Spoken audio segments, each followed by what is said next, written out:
दैनिक आहार है वचन का प्यारा उपहार। रोज का है ये आत्मा का पोषण संसार। हर शब्द में छुपी है ईश्वर की पुकार। आओ सुनो समझो जीवन में लाओ प्यार।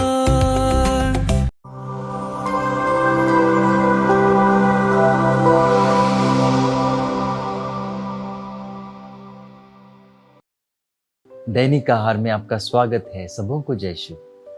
मेरे मित्रों, प्रभु यीशु के जमाने में गरीबी और गरीबों को नीचा समझा जाता था। गरीबी को एक श्राप समझा जाता था। और दुख की बात यह है कि आज के जमाने में भी ऐसी मान्यता है लोगों के मन में। यदि आप अमीर हो तो लोग सोचते हैं कि आप पर भरपूर आशीष है, प्रभु की भरपूर कृपा है।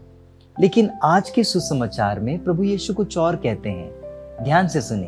प्रभु कहते हैं मत्ती अध्याय 19 पद संख्या 23 से 30 तक। प्रभु कहते हैं कि सुई की आंख से एक ऊंट के लिए गुजरना बेहद ही आसान है, गुजर सकता है, लेकिन एक अमीर के लिए स्वर्ग राज्य में प्रवेश करना बेहद मुश्किल है। और इसी बात को समझाने के लिए मैं एक छोटा सा उदाहरण देना चाहता हूं। आप ध्यान से सुनिए। प्रभु ऐसा क्यों कहना चाहते हैं? मान लीजिए एक बेहद ही गरीब इंसान है।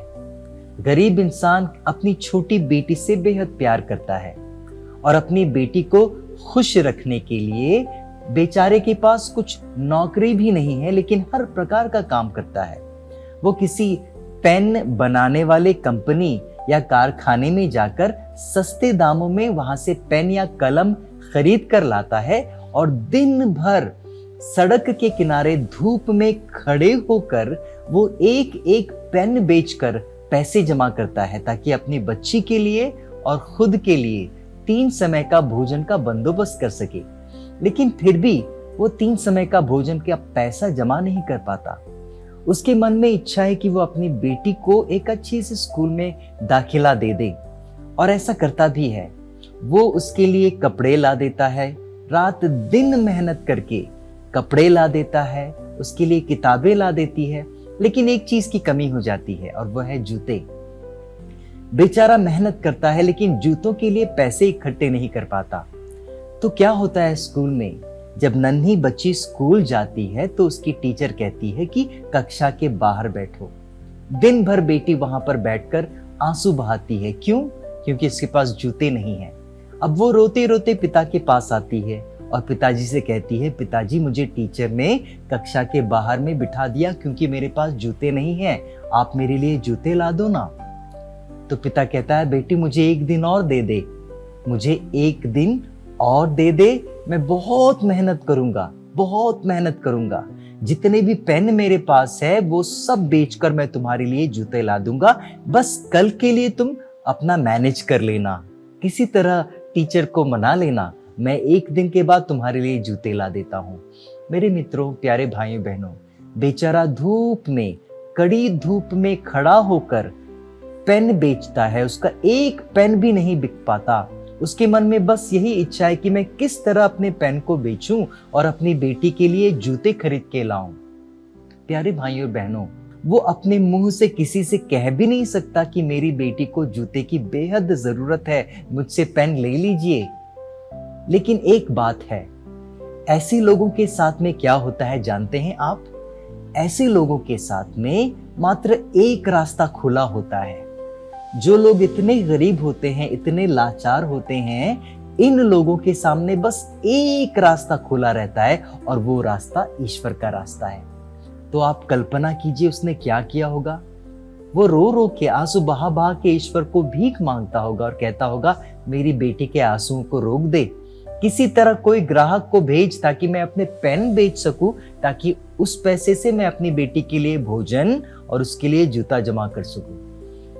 आप सोचिए ना, ऐसे इंसान मेरे मित्रों हर घड़ी, हर समय और हर अपनी जरूरतों के सामान के लिए किसी और पर निर्भर नहीं रहते हैं, वो मात्र ईश्वर पर निर्भर रहते हैं।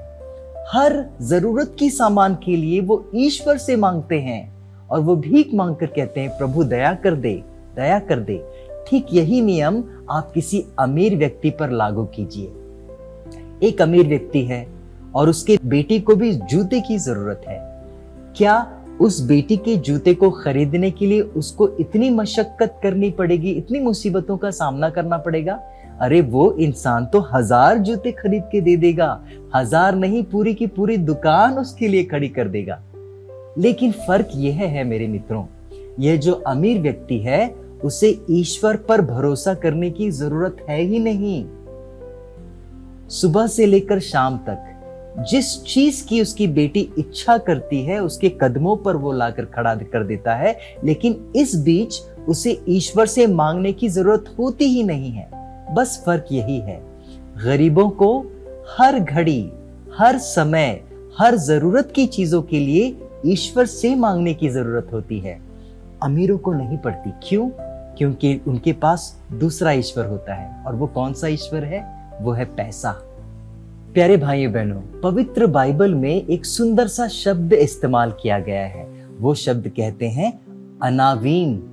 जानते हैं अनावीम का अर्थ क्या होता है? अनावीम का अर्थ होता है यहोवा के गरीब बच्चे। यहोवा के गरीब बच्चे, पुअर ऑफ याहवे। ये शब्द किन लोगों के लिए इस्तेमाल किया जाता है?